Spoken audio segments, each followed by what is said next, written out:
தமிழ்நாடு காங்கிரஸ் கட்சியினுடைய மூத்த தலைவரும் சிறந்த இலக்கியவேதியுமான மறைந்த மரியாதைக்குரிய திரு குமரயாந்தன் அவர்களுடைய மறைவு மிகுந்த வருத்தமளிக்கின்றது.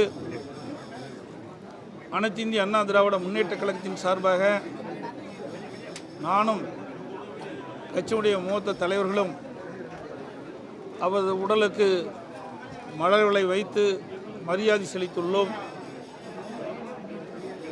மறைந்த மரியாதைக்குரிய திரு குமரயானந்தன் அவர்கள் 5 முறை சட்டமன்ற உறுப்பினராக இருந்து சிறந்த முறையில் பணியாற்றினார். ஒரு முறை நாடாளுமன்ற உறுப்பினராக இருந்து சிறந்த முறையிலே பணியாற்றினார். சட்டமன்றத்திலே திறமையாக பேசக்கூடிய வல்லமை படைத்தவர். சட்டமன்றத்திலே சிறந்த முறையிலே பேசி தனக்கென்று முத்திரையை பதித்தவர்.